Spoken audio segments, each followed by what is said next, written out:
ఎందుకంటాను పెళ్ళైన నాకేం రైట్ ఉంటుంది సార్ మీ అమ్మ నాన్న దగ్గర ఉండద్దు అని చెప్పడానికి? మా అత్తగారు ఏమంత రాక్షస్ కాదు, మా మావయ్య గారు ఏమంత రాక్షస్ కాదు సార్. కూతురులాగే ట్రీట్ చేశారు సార్. బానే చూసుకునేవారు సార్. నేను ఎఫ్ఐఆర్ లో కనీసం అత్తమామల పేరు రాయమని నన్ను ఎంత ఫోర్స్ చేసినా నా తల్లిదండ్రులు రాయొద్దనే చెప్పారు సార్. నీకు వాళ్ళ వల్ల ఎప్పుడు ఇబ్బంది లేదు, you're always in comfort zone, వాళ్ళ దగ్గర నీకు ఎప్పుడు కంఫర్టబుల్ గానే ఉంది. అలాంటిది నేనెందుకు సార్ వెళ్ళిపోదామని చెప్తాను? నాకు వాళ్ళ మీద ఎటువంటి కక్ష సాధింపులు లేవు సార్. కొడుకు ఒక్కడే నీచుడు సార్. అత్తమామలతో నాకు ఎటువంటి ప్రాబ్లం ఎప్పుడూ లేదు, వాళ్ళిద్దరు మంచి వాళ్ళే, ఎవరితో వాళ్ళ ఫ్యామిలీతో నాకు ప్రాబ్లం లేదు సార్. మరి ఇప్పుడు ఈ కోర్టు ఈ కేసులు ఇవన్నీ అయిన తర్వాత మళ్ళీ వాళ్ళ వైపు నుంచి అంటే వాళ్ళు అతని ఫేవర్లో ఉన్నారా? కొడుకు కాబట్టి మీరు అన్నట్టు ఇందాక కొడుకు టెర్రరిస్ట్ అయినా కొడుకే మద్దతు చెప్తారన్నారు. సో ఇప్పుడు వాళ్ళు అతని ఫేవర్లో ఉన్నారా లేదంటే చెప్తారు సార్? అంటే ఎంత మద్దతు చెప్పినా సార్, ఒక చిన్న పిల్లాన్ని కూడా నేను చూపించిన సీన్ చీకటి రూములు ఎదురు పడుకోవడం చూపిస్తే ఇట్స్ ఎ బ్యాడ్ థింగ్ అంటారు సార్. ఇప్పుడు చిన్న పిల్లలకు కూడా అవగాహన చెప్తున్నాం కదా, good touch and bad touch, that's it. అవగాహన తెలిసిన ఎవరైనా సరే ఇట్స్ అ బ్యాడ్ థింగ్ అని చెప్తారు. అతను అడిగితే నాకు తెలియదు, నాకు సంబంధం లేదు, ఏమో నాకు తెలియదు అంటున్నారు. మా అత్తయ్య గారు ఇలా నోరు ఎత్తుతుంటే ఆవిడ మీద సీరియస్ అయిపోతున్నారు. నువ్వు నోరు ముయ్యి, నువ్వు మాట్లాడొద్దు అనేసి. ఎవరు? ఎంతవరకు కరెక్ట్ సార్? ఆవిడ నిజాలు చెప్పేస్తుంది కదా.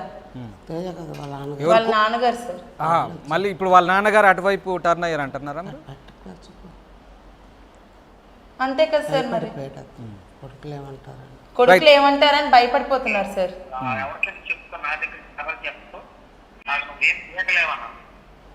అది సార్. సరే ఇప్పుడు ఒకటి సార్, నాకు చాలా పెద్ద డౌట్ ఉంది. సుప్రీం కోర్ట్ అడల్టరీ లీగల్ అని చెప్పారు కదా సార్. అవును సార్, మరి సుప్రీం కోర్ట్ అడల్టరీ లీగల్ అయితే అందరి ముందు కట్టిన ఈ తాళికి ఏంటి విలువ ఉంది సార్? తెంచి పడేయచ్చా సార్ పక్కన? నక్షత్ర దీని మీద కూడా డిఫరెంట్ ఒపీనియన్స్. హిందూ సాంప్రదాయానికి ఎందుకంత కాదు సార్, ఒక హిందూ సాంప్రదాయానికి ఎందుకంత విలువ ఉంది? మన హిందూ సాంప్రదాయం ఫారినర్స్ కూడా ఎందుకంత గౌరవిస్తారు? ఒక హిందూ మ్యారేజ్ అంటే ఎందుకు ఒక హైప్ ఉంది? వాల్యూస్ అండ్ ఎథిక్స్ మనకు ఉన్నాయి కాబట్టి. జంతువులం కాదు కదా సార్. మనిషి బతుకుతున్నప్పుడు వాల్యూస్ ఎథిక్స్ మోర్ ఇంపార్టెంట్. ఒక భర్తకు ఉండాల్సింది ఎథిక్స్ సార్. లీగల్ అని చెప్పేసి అడల్టరీ లీగల్ అని ఎందుకు సార్ సుప్రీంకోర్టు ఇచ్చింది? మరి అలాంటప్పుడు దీనికి వాల్యూ ఏంటో నాకు తెలియాలి సార్. దీనికి వాల్యూ చెప్పమనండి సార్. ఎందుకు సార్ అందరి ముందు కట్టి ఒక ఆడదానికి తాలిబొట్టు లేకపోతే తాలిబొట్టు లేదు, మెట్టెలు లేకపోతే మెట్టెలు లేదని సమాధానం ప్రశ్నిస్తుంది కదా. మరి ఆ ప్రశ్నలోనే ఇది కూడా పెద్ద ప్రశ్న. అడల్టరీ లీగలైజ్ ఎందుకు అయ్యింది సార్?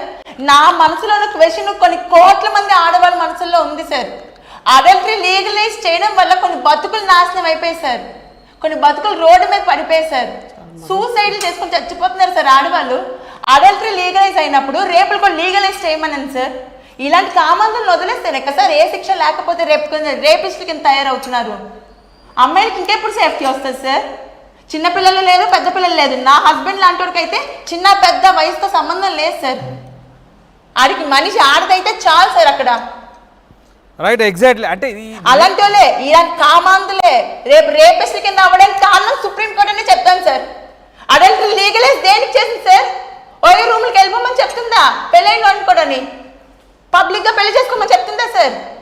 పిల్లలకి డైవోర్స్ ఇవ్వకుండాని ఇచ్చేకి చచ్చిపోమని సార్. ఎలాగైనా సరే ఇవ్వకుండా కూడా ఇంత చేయొచ్చా సార్? మీరు ఒక్క మాట ప్లీజ్ నా తరపు నుంచి మీరు క్వశ్చన్ చేయండి సార్ మీడియాలోని ప్లీజ్. అడల్టరీ లీగలైజ్ దేనికి అయ్యింది సార్? విచ్చలవిడిగా తిరగమనే సార్. ఎస్ నక్షత్ర, అయితే మీరు దీన్ని బేస్ చేసుకొని మీరు చెప్తున్నటువంటి హిందూ వివాహ చట్టం సోకాళ్ళు ఎథిక్స్ వాల్యూస్ అవన్నీ నిజంగా 100% పాటించదగ్గ అంశాలు మన అంటే తరతరాలుగా మనం పాటిస్తూ వస్తున్నాం.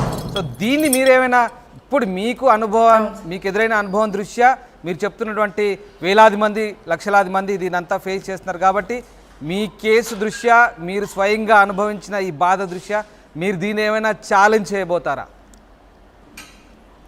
కోర్టు ఇచ్చినటువంటి సార్ నా ఒక్క దాంతో పోరాటం అంటే నేను చేయలేను సార్. ఇలాంటి సమాజంలోని నాలాంటి దాన్ని తొక్కి పడేస్తారు సార్. ఒక్క వాయిస్ తోని సమాజాన్ని కానీ కోర్టులు కానీ మార్చలేం సార్. ఏ చట్టం ఒప్పుకుంది సార్ అడల్టరీ లీగల్ అని చెప్పి? నాతో పాటు ఒక 10 వాయిస్లు రేస్ అయితే కదా సార్ నా వాయిస్ రేస్ అయ్యింది, వినిపిస్తుంది మీ వరకు? నా గొంతు ఒక్కటి వినిపిస్తుందా సార్ సుప్రీంకోర్టు దాకా? సార్ పోనీ ఒక్కటి, మీరు మీడియాలో కూర్చున్నారు కాబట్టి మీరు చెప్పండి, అడల్టరీ లీగల్ వల్ల ఏమైనా బెనిఫిట్స్ ఉన్నాయా? బెనిఫిట్స్ కాదు సార్, 100 మంది చావులకు కారణం అవుతుంది ఆ ఒక్క తీర్పు. ఆ ఒక్క తీర్పు కొన్ని కోట్ల ఆడపిల్లలు ఉసురు తగిలి ఆ కోట్ల ఆడపిల్లలు సకానికి మంది సూసైడ్ చేసుకుని చచ్చిపోతున్నారు సార్. నాలా బయటకు వచ్చే వాళ్ళు కొంతమంది, నాకు పేరెంట్స్ సపోర్ట్ లేకపోతే నేను చావాలి, మీడియా సపోర్ట్ లేకపోతే నేను చావాలి సార్. ఆ రెండు ఇప్పుడు తల్లిదండ్రులు స్ట్రాంగ్గా లేరు అనుకోండి, ఆ ఆడపిల్ల పరిస్థితి ఏంటి సార్? భర్త చేసిన అరాచకాన్ని ఇలా చూడాలా సార్? నక్షత్ర, ఇప్పుడు మీరు నిన్న ఎప్పుడైతే మీరు బయటకు వచ్చారో, నిన్న మీరు ఎప్పుడైతే బయటకు వచ్చారో, మీరు బయటకు వచ్చినప్పటి నుంచి కూడా మీ వెంటే మీడియా ఉంటుంది, మీకు ఎప్పుడు మద్దతుగానే ఉంటుందని మాకు అనిపిస్తుంది. సో మీరు ఈ విషయంలో మీరు ఎలాంటి అభిప్రాయంతో ఉన్నా సరే, కానీ ఒకవేళ నిజంగా మీ భర్త కనుక ఇప్పుడు ఇలాంటి శిక్ష చేశాడు కాబట్టి సుప్రీంకోర్టు చెప్పినటువంటి గైడ్ లైన్స్ ప్రకారం కనుక మీరు కనుక శిక్ష వెయ్యాలనుకుంటే మీ భర్తకి ఎలాంటి శిక్ష వేసే ఆలోచన చేస్తారు?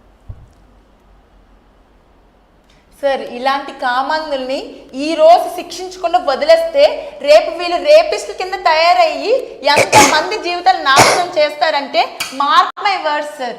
ఇది జరగకపోతే అప్పుడు చెప్పండి. ఇలాంటి వాడు ఉరిశిక్ష కరెక్ట్ సార్. రైట్, అంటే ఈ అంశాన్ని శిక్ష పడితే ఇంకొకటి ఆ తప్పు చేయడానికి భయపడతాడు సార్. ఈ విషయాన్ని మీరు చెప్తున్నటువంటి సోకాల్డ్ అడల్టరీ విషయాన్ని మీ భర్త ఎప్పుడైనా మీతో ప్రస్తావించాడా? సుప్రీంకోర్టు ఎట్లా చెప్పింది, నాకేంటి మొగాన్ని అన్నారా? సార్ వాడు ఏ సినిమా అయితే బ్యాక్ డోర్ అనే మూవీ చేశాడో, ఓకే, అదొక వరస్ట్ సినిమా సార్. ఆ సినిమాలో ఒక డైలాగ్ ఉంటుంది, ఆ అమ్మాయి కొంచెం ఇలాగా హీరోయిన్ అంటది ఇలా చేయడం ఓకేనా కరెక్టేనంటే సుప్రీం కోర్టు అడల్టరీ లీగల్ అయ్యిందన్న డైలాగ్ ఆ మూవీలో ఉంది sir. Please go through it. సమాజానికి ఏమని చెప్తున్నారు అందులో? ఆ హీరో అంటే మా హస్బెండ్ చెప్పిన డైలాగ్ లో సుప్రీం కోర్టు అడల్టరీ లీగల్ అయిందని చెప్పింది అంటే ఒక మూవీలో అలాంటి సీన్ పెడితే ఏమని సార్ సమాజానికి ఇస్తున్నారు మీరు? నానోడైనా ఎవడైనా సరే వెళ్ళి రూముల్లోకి వెళ్ళిపోమన్నా సార్? సో సినిమాల్లో ఉన్నటువంటి ఆ మూవీలో ఆ డైలాగ్ ఎందుకుంది? రైట్, సో అది నిజ జీవితంలో ఫాలో అవడానికే తేజ ట్రై చేశాడంటారు, చేశాడు కాదు చేశాడంటారు డైరెక్ట్.